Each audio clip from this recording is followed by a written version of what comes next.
National Broadcasting Company presents Radio City Playhouse, Attraction 11. Hollywood, California, Monday, June 29th. Presents the finest in motion picture entertainment, Academy Award. From Hollywood, Skippy, America's largest selling peanut butter. Cary Grant, Katharine Hepburn, and Jimmy Stewart. The Lux Radio Theater welcomes you all.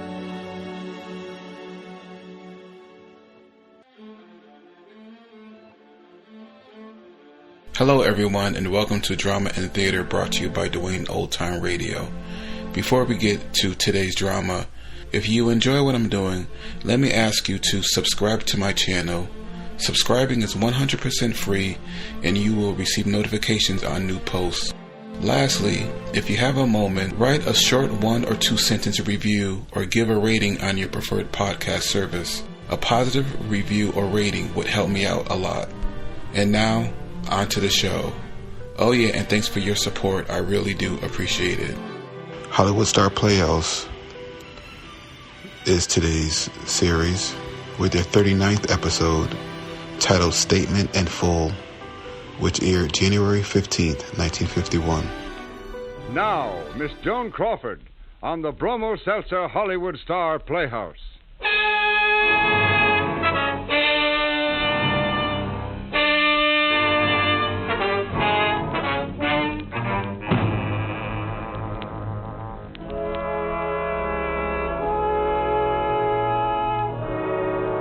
Bromo Seltzer presents Hollywood Star Playhouse.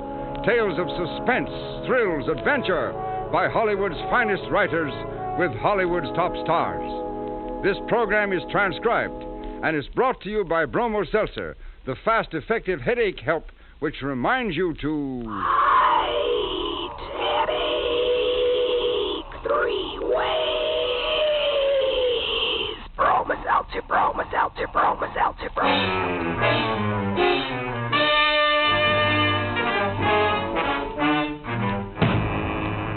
Good evening, ladies and gentlemen. This is Herbert Rawlinson. Welcome to the Bromo Seltzer Hollywood Star Playhouse.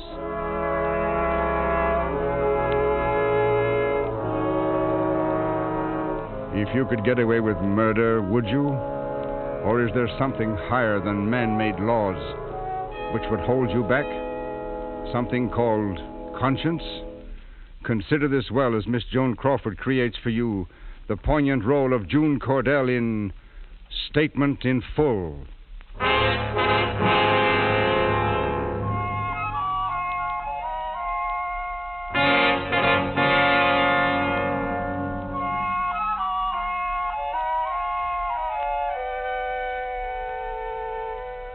I had never in my life so much as touched a gun before that night at Lookout Point. But killing is the easiest thing there is. All you have to do is pull the little trigger, and it's done. Never to be undone.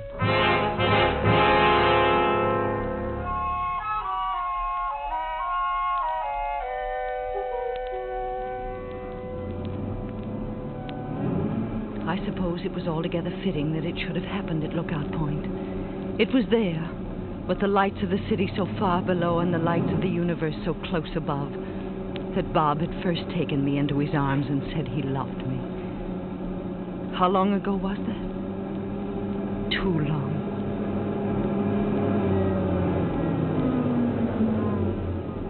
Place is completely deserted tonight. Got it all to ourselves, Joni girl. You know why? Those holdups. There've been so many up here lately. Yeah, and for every Lover's Lane holdup that's reported to the police and the papers, bet there are at least 2, 3 that never get mentioned. 'Cause why? 'Cause the parties involved just can't afford to have their names come out. Oh, let's not stay, Bob. I know you wouldn't have risked coming up here if you hadn't had a few drinks. Of course we'll stay. Nothing pleased me more right now than to have someone try to pull a stick up. Just happens that inside that glove compartment there's a revolver. Oh, Bob, you... Forget it. You know, Junie girl, you're looking extra special tonight. I thought you hadn't even noticed my new outfit. I can remember when you always noticed every little thing right away. Seems to me you've been doing an awful lot of remembering lately. Well, how about remembering that this is Lover's Lane? Oh, please, Bob. Well, there's something I've been wanting to say for quite a while now. You always seem to head me off, but not tonight. Look, June, I got another letter from her yesterday. She still refuses to give me a divorce. But I'm sure if you'll just be patient a while longer... No. What do you mean, no? Bob, I've made up my mind. I'm going to her myself. June... I'm sure that after I've talked to her as one woman to another, well, I'm sure she won't stand in our way any longer. Now, listen, June. No, Bob. So you've made up your mind? Oh, darling, I'm sure it'll work. Please don't be angry with me. I'm getting next week off, and I'll fly to Hartford. You did say she lives in Hartford. Did I? Well, she doesn't. Well, then where does she? Junie girl, she doesn't. End of sentence, end of paragraph, end of romance. Bob. Yeah. Finally, it sinks in. There is no wife? The oldest gag in the world, and you fell for it. No wife. Yeah, and you'd have kept right on falling for it if I had really wanted you to, but it wasn't worth the bother anymore. Not that it wasn't nice knowing you, Junie girl. Awful nice. Was it? Was it? Stay away from that glove compartment, you little fool. You can't do that to me. All right, so you're mad enough to want to kill me. Trying to do it is another thing. Let go of that gun. Let go.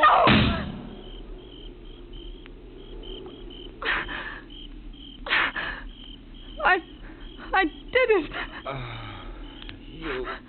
You sure did.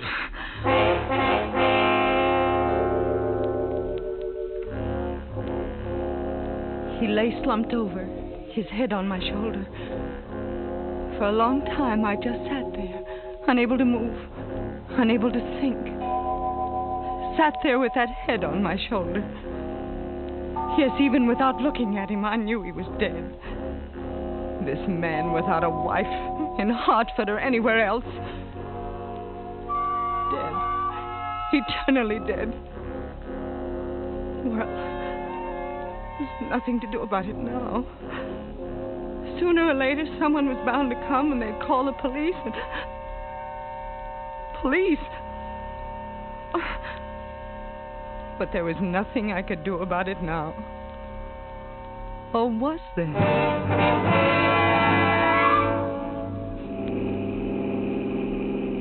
Funny how all of a sudden I knew what I had to do.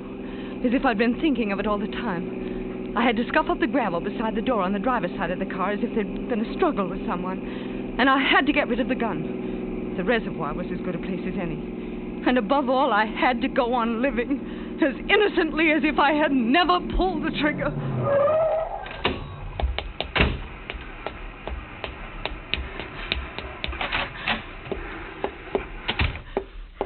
Yeah? Officer, is this the place to report? Louie, get the matron. A woman here looks like she's... No, I'm all right. Yeah? I was up at Lookout Point with my fiancé, and a man tried to hold us up, and Bob tried to grab his gun. More people get killed that way. Where? Outside in the car. Matron! Where is that matron?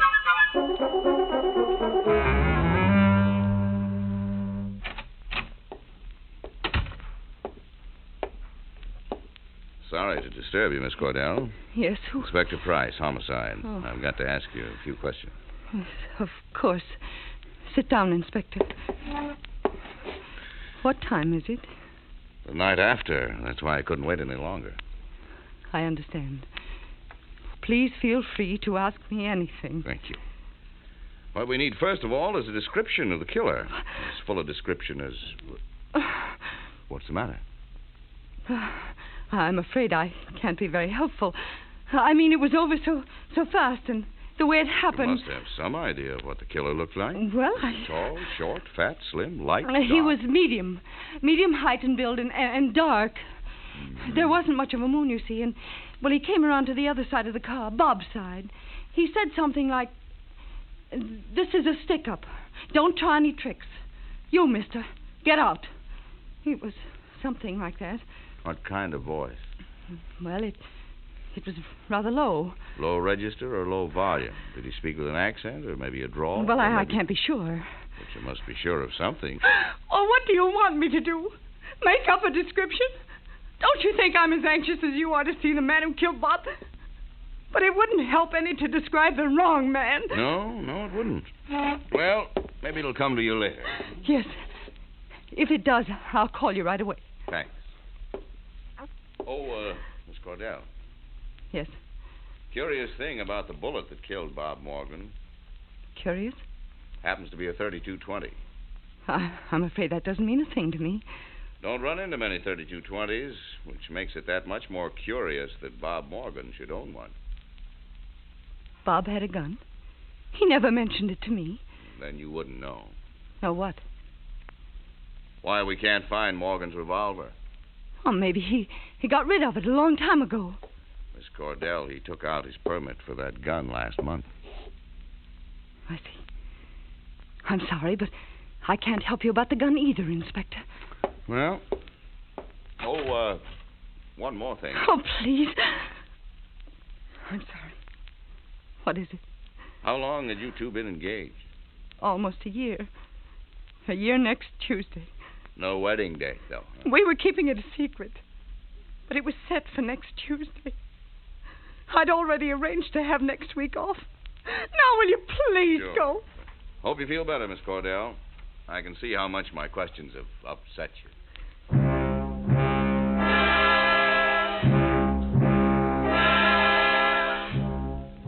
He suspected me. It was as plain as if he'd come right out and said it. And if I didn't do something to divert his suspicion, he'd keep at it until he found out the truth. Divert his suspicion. But how? Sorry to have to bring you here right from the hospital, Miss Cordell. That's all right, Inspector. Show up rooms just down the hall. Will there be many? Stage full. Right in here. Thank you. How about sitting here, Wherever you think best. They're bringing them in from the lockup now. Only be a minute. Inspector. Yes? It's true, isn't it, that sometimes a witness who can't describe someone can identify him instantly on sight? Oh, yes. Still haven't been able to trace that .32-20 revolver that belonged to Bob Morgan, though. Really? And there are those scratches. What scratches? Oh, didn't I tell you? There were some scratches on the right hand and wrist of the victim. Fresh scratches. Oh, I think I can explain that. You see, I have a kitten, and when Bob stopped by to get me, she scratched him. Those scratches, Miss Cordell, were inflicted within a minute or two of his death. Well, then it probably happened during the struggle. Right. What puzzles me, though, is that's why a man should have such long fingernails. Here they come. The moment he mentioned the scratches, I knew I was going to do it. I suppose I'd really known it all along. And maybe it wasn't so unforgivable after all. The thing to do was pick a man who was obviously a criminal, obviously an enemy of society. Why, I might even be doing society a favor. All right, now pipe down. Inspector. Yes? Number 8. Could he say something? Number 8? Me? Yeah, you. Step forward to the white line. Now, read that blackboard the sergeant's holding. This is a stick-up. Don't try any tricks. You, mister, get out. Yes. That's him. That's him.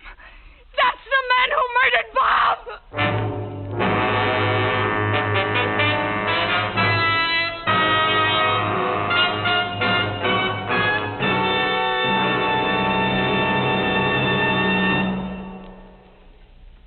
Bromo Seltzer, famous for fast, effective headache help, is bringing you Hollywood Star Playhouse.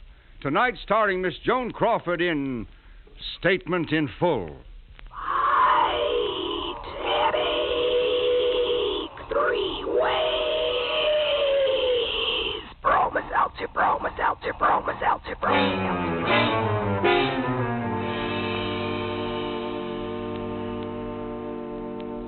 How do you do, ladies and gentlemen? How do you do? This is your old friend Norman Brokenshire. Every day, all over the country, so many business men and women who find themselves with a headache at the end of a busy day turn to Bromo Seltzer for fast, effective 3-way relief. Yes, sir, they've discovered, just as you will when you try it, that Bromo Seltzer helps your headache fast and effectively these 3 ways. If you've ever noticed when you get a headache, you usually have an upset stomach due to excess stomach acidity. Your nerves become jumpy and jangled, too. Well, the next time this happens to you, I want you to try pleasant-tasting Bromo Seltzer. I'd like you to see for yourself just how fast Bromo Seltzer helps the pain of that headache, how it soothes your upset stomach by neutralizing the excess stomach acidity, and how it calms those jittery nerves. You'll be glad you got to know wonderful Bromo Seltzer. As for speed, you just compare the speed of Bromo Seltzer's effervescence with that of any product in tablet form you've ever tried. You'll be amazed. For best results, use cold water. Follow the label, avoid excessive use. Be ready when a headache strikes. Keep Bromo Seltzer handy at home and where you work. Yes, for really fast, effective headache help, take Bromo Seltzer, Bromo Seltzer, Bromo Seltzer, Bromo Seltzer.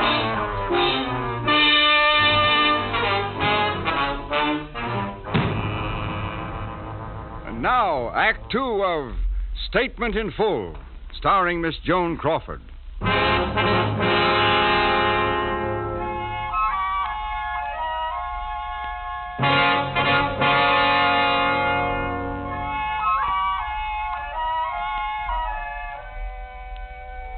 I slept remarkably well the night after I'd accused this man I'd never seen before, of the murder which I had committed. I had expected a certain feeling of guilt, and yet I walked away from that show-up room conscious of nothing but relief. It wasn't until the day of the preliminary hearing that the reaction set in. Mostly it was the way he looked at me, the man I was charging with my crime. The way he looked when I raised my right hand and swore that I was telling the truth. The way he looked when I told my story. Those eyes seemed to mock every word I said. I was almost glad when the moment came for him to take the stand. Raise your right hand. Do you solemnly swear to tell the truth, the whole truth, and nothing but the truth, so help you God? Well, young man? I solemnly swear. Silence. Walter Haney, you have heard the testimony given here against you. What have you to say on your own behalf? What difference does it make if you believe her? Is that all you have to say at this time? Yeah, that's all I have to say. Then I have no alternative but to order you held on a charge of murder in the 1st degree. No! This court stands adjourned.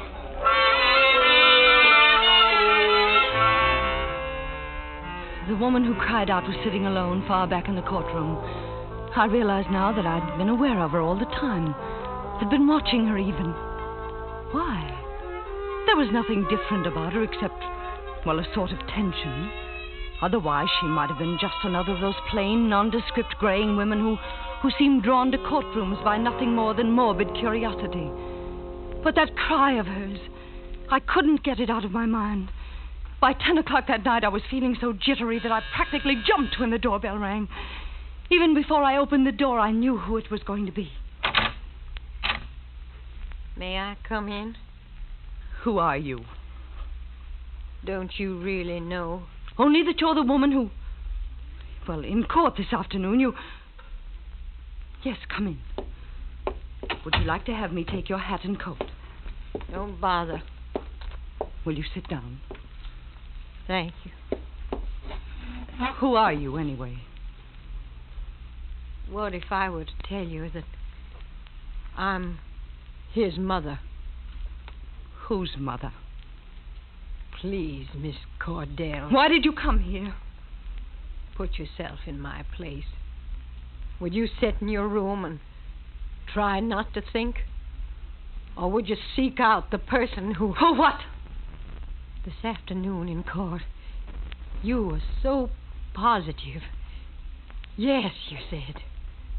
Yes, that's the man, so help you God. Why shouldn't I be positive? When the police first asked you for a description, you weren't positive. You could only give the haziest description. Well, that often happens. Ask the police. The moment I saw him, I knew instantly... Yes, instantly. One man out of many men. And you knew instantly. How? Because of that... Well, that look of his. Those eyes of his. In addition to everything else. You're the only witness there is against him, Miss Cordell. I'm sure the jury will consider that. No. Not if you're so positive. A young woman of good family, good friends, good reputation. And he can't establish an alibi. Is that my fault? How can you be so positive that he isn't guilty? You have no right to come here and... I'll go now. It'd be a terrible thing, Miss Cordell, to realize afterwards that you might have made a mistake. Even might have made a mistake. Wouldn't it?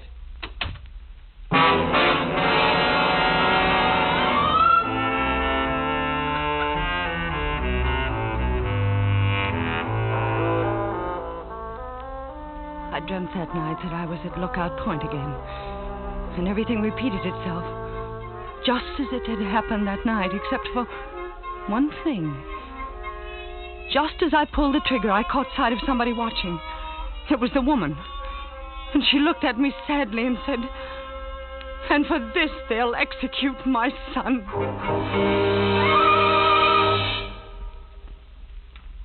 I went to the office the next morning, thinking it would be best to keep busy. But no matter what my hands might be doing or my lips might be saying, she was still in my thoughts. At last noon came, and I started out for lunch. But that isn't where I ended up. Miss Cordell, come in. I merely wanted to ask you, Inspector. Yes? I've been thinking of going away, out of town. Would that be all right? Just so you let us know where you are and come back to the trial. Oh, thank you. Rather sudden decision, isn't Well, it? I haven't been feeling well, so I thought if I could get away for a while. Here I'd been thinking that you were holding up so remarkably under the circumstances. What circumstances? Well, after all, when a woman loses the man she loves, especially the way you did, then, too, I know it isn't easy to have to sign a death warrant. Did you have to say that? All I'm trying to do, Miss Cordell, is explain to you that I understand what you're going through. Inspector, this man... Walter Haynes? I know that under the law, his previous record of crime can't be introduced into this case. But he does have a record, doesn't he? Make you feel any better if he did? What do you mean? Feel any better? You've got it bad, haven't you? Usually this doesn't happen until afterwards, when the prisoner keeps denying right up to the end that he did it. And, well, there's still time. Time for what? Well, find the gun, let's say. I know how that'd make you feel, even though you're as positive in your accusation as if your own life depended on it. I couldn't get away from there fast enough. I couldn't get out of town fast enough. I had to put everything behind me, far, far behind me, until I could get hold of myself again, until I could see things again as I'd seen them once before. 50 miles, and I was able to relax my grip on the steering wheel. 100 miles, and I was wondering whatever had come over me to make me act like that. Nothing had really happened. Nothing had really changed. I was still safe, and I would always be safe, unless I gave myself away. Why, this man, this Walter Haynes, he didn't even have an alibi. He'd be convicted, and that would be the end of it. Except for that woman, of course. Well, I felt sorry for her. But I felt sorrier for myself. She shouldn't have had such a son.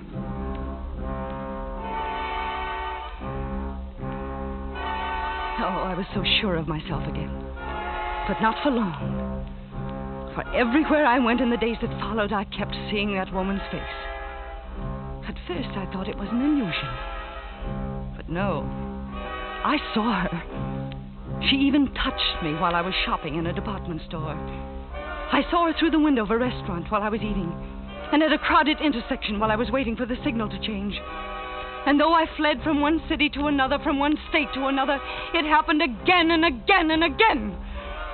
Until at last I came to realize that It was no use trying to run away. That it would never be any use.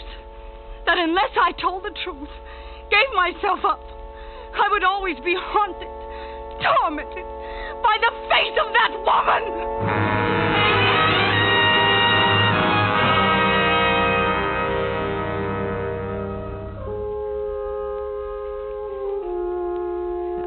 The statement of my own free will. No promise of leniency has been made to me, except the leniency of my own conscience. Do I sign now? Yes, now that you've had a chance to read it over. June Cordell. Now what, Inspector? Matron will take charge. Oh, here she is. Oh no. Yes, Miss Cordell. I'm the matron. You're the matron? But you said... I said, what if I were to tell you that I'm his mother? So that's it. I was sure all along that you were guilty. So that's but I had no way of proving it. Well, Bertha here has a flair for the dramatic. The part about having you see her in crowds wherever you went was her own touch. Anyway, that man I accused won't have to die now. As a matter of fact, he will. You see, he's been up for extradition all the time. State of Illinois wants him for murder. So he'll die anyway? And I'll have... Oh, that's good. Oh, that's good.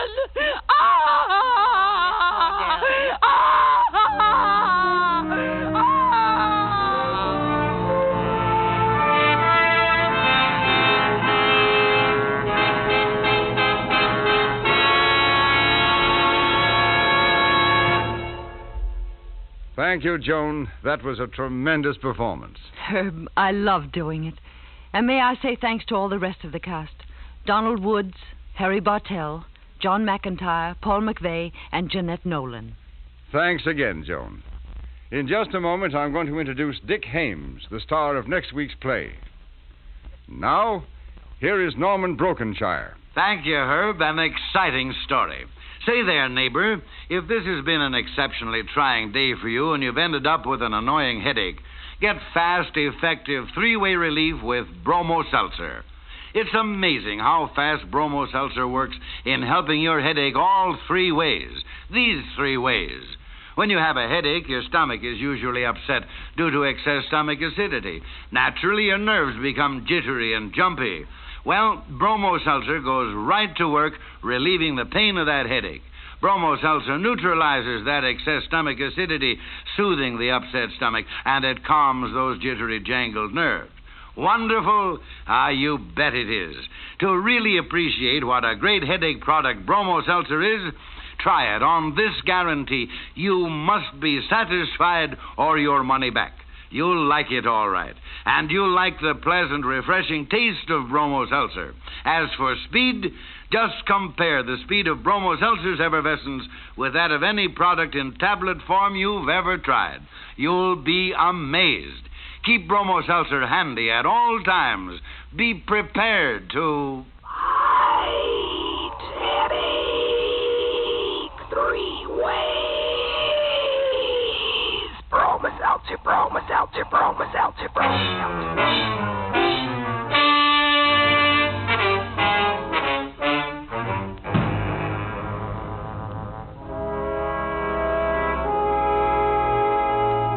Joan Crawford can soon be seen in the Warner Brothers production, Goodbye, My Fancy. Tonight's play was written especially for Miss Crawford by Maurice Zimm, with music composed and conducted by Jeff Alexander. The entire production is under the direction of Jack Johnstone. And now here is the star of next week's thrilling story on Hollywood Star Playhouse, Mr. Dick Haymes. If you know baseball, you remember my name, Dyson. Rabbitfoot Dyson. And as long as I had Baby, my Rabbitfoot, nothing could go wrong. But I'm in a jam now.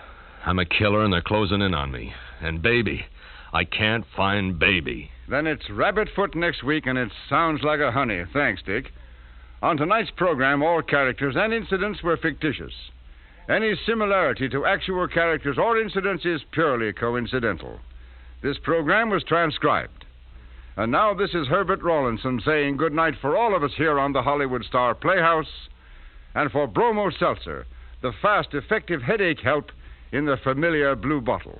Bromo Seltzer, Bromo Seltzer, Bromo Seltzer, Bromo Seltzer, Bromo Seltzer, Bromo Seltzer.